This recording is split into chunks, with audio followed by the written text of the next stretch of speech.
Hello everyone and welcome to Sunburned. Albino lists every game he's played this month being April and May of 2024 because I totally just forgot to do April's for no reason and didn't realize it until it was like the 12th. We're going to start with all the games I played in April and then move on to May, so since I've already wasted a bunch of time, let's waste no more time. Number 1, Biomorph. 2D action platformer Metroidvanias are a jam of mine, and every now and then I see a trailer and take a cold plunge into one.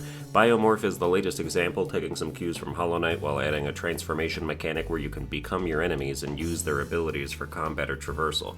Unfortunately, I'm one of the only people who took the aforementioned plunge because Biomorph is sitting at around 200 Steam reviews, having been out for a month now, and while I'm not going to sit here and tell you it's as good as Hollow Knight, it gets closer than many other games do. I think it's a solid 8 out of 10, and if you like the genre, you should put this on your list. Number 2, Content Warning. Have you ever wanted to be a content creator but earn fake money instead? That's Content Warning, a game that's basically like if the workers in Lethal Company were also TikTokers. You go into a dungeon with your video camera, alone or with friends, and use your real voice and microphone to try to get scary/funny stuff to happen and make clips out of it to try and go viral on the game's video sharing site.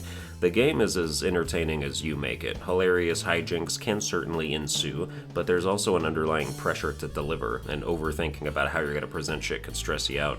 Only one person can operate the camera, and it better be someone who knows what they're doing, because nothing's more disappointing than something ridiculous happening and it not getting caught on film. These games don't have much staying power for me. They can be a fun couple hours, but if there's no depth or real progression, then I get over it pretty quickly. Number 3, Grounded. I've talked about Grounded already, maybe more than once, but they just released it on PS5 and Switch alongside a New Game Plus update that supposedly adds a lot of new stuff. I started a new world, so I haven't gotten far enough to actually get to New Game Plus, but I just consider this an excuse to repeat my PSA that this is one of the best survival games ever made, and you should check it out. Number 4, South Park: The Stick of Truth and South Park: The Fractured But Whole. I'm grouping these together. I had a 24-hour stream a while ago to celebrate my 10-year anniversary of being on YouTube, and for some reason I spent more than half of it playing these games again. I know when South Park Snow Day came out and disappointed 99% of gamers everywhere, people were pining for the good old days, so I'm sure these games got a resurgence from more than just me.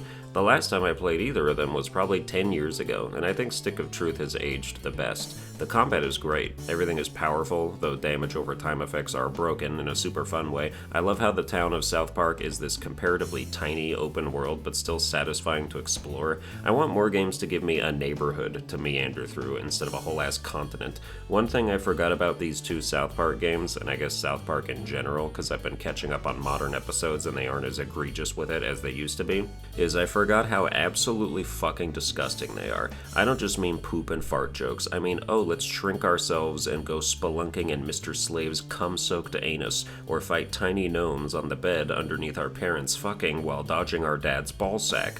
I'm super neurotic and I hate gross-out humor. I try to tolerate it with South Park, but I'm visibly cringing through most of it.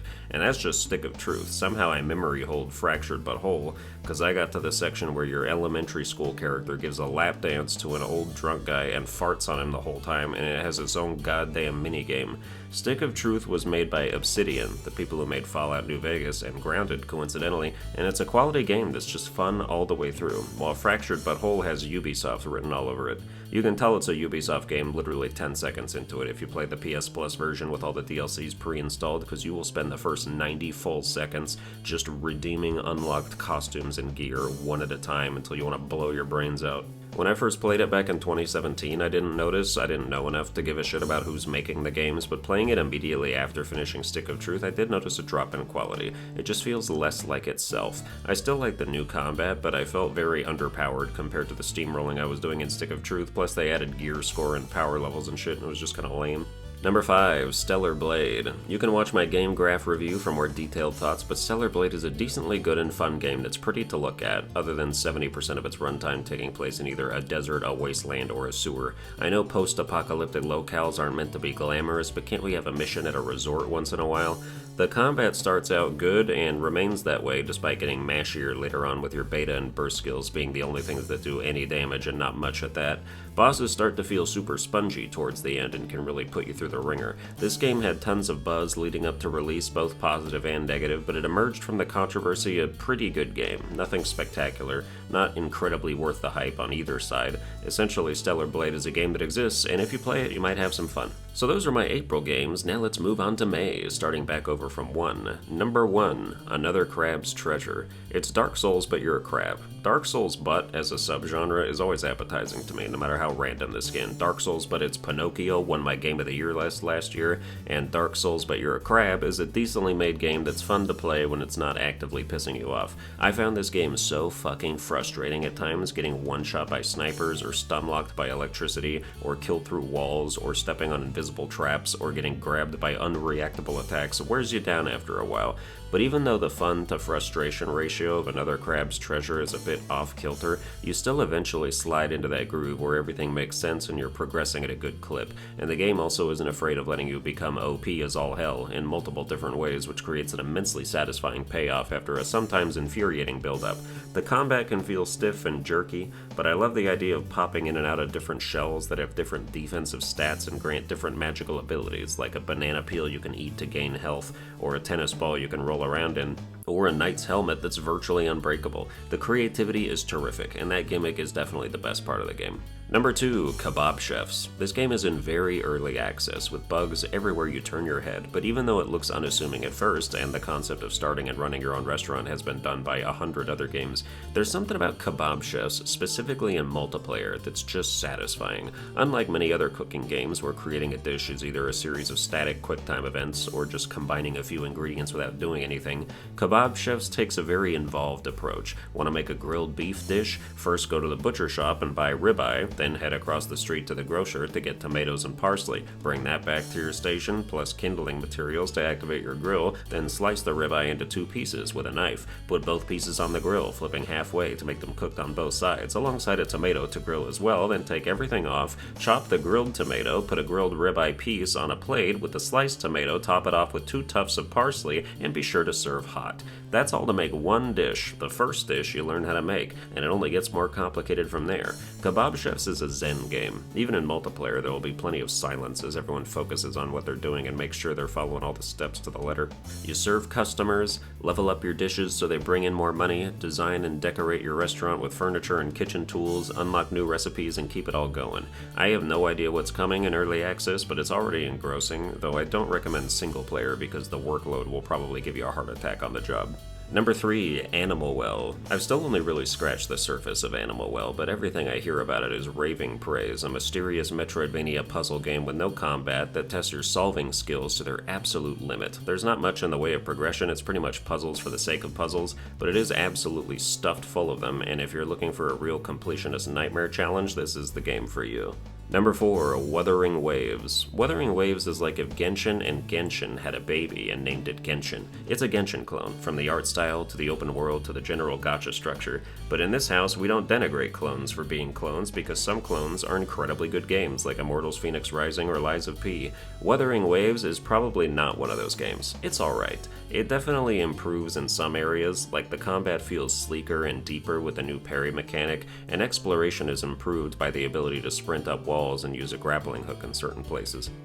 But the biggest boon is that they let you skip most dialogues and cutscenes by just tapping a button. I haven't played Genshin in years and never plan to again, but I wish Honkai Star Rail had this. It makes grinding side quests and daily missions so quick and painless, it's amazing. I've only played about 5 hours, but my first impressions are that the story is just in the way, so thank God we can skip it, while the character roster is a bit weak. Gacha games live and die by their waifus, but most of the people I've run into so far either have no personality or they look very similar to each other. Combat is also performed in teams of 3 instead of 4, so it feels like there's less reason to collect characters when you aren't using as many at any given time. Another legit positive of the game, though, is that its launch has apparently been so disastrous and bug-ridden that they just keep handing out free polls as compensation to whoever logs in. The first couple days, it seemed like half the time I opened the pause menu, there was another mail with 10 polls in it like, hey, sorry, our launch has been bad, and I'm just like, make it worse, I'll take all the polls you want to give me. We even got a free standard 5-star character, no questions asked, and as someone who has encountered 0 bugs so far himself, this is great. Still, to me the game has an air of mediocrity to it that may or may not dissipate with time as I get more familiar with stuff, but I haven't abandoned it yet. Number 5, Hades 2. This game stealth-dropped in early access out of nowhere as far as I was concerned, and while it initially just comes off as more Hades, the more I played it, the more I wouldn't want to go back to the original. It's more like Hades evolved, with a new protagonist to make banal comments and narration of every little thing that happens, but I find her voice less irritating than Zacharias, so it's softened. Combat is better, the boons are better, I actually feel like I can reliably create strong builds, which I never felt in the first one. Boss resources aren't tied to the weapon you're using anymore, which is great, and the resource grind outside of that is very compelling. 75% of the characters are either annoying or unremarkable, but I was still invested in the general struggle of overcoming Kronos, the Titan of Time, to rescue my family from his clock-stopping clutches, in a story that is yet unfinished. I played the first week of early access for about 25 hours and finished everything there currently was, and now I'll probably wait till the game fully launches to jump back in. I do recommend early access though for anyone who wants to wet their teeth on it in the interim. It's still a very complete experience outside of not being complete. And that's every game I played this month. Tune in next month for every game I played that month. Like, share, and subscribe. Watch all my other videos and lament the lack of jiggle physics, and I'll see you guys next time.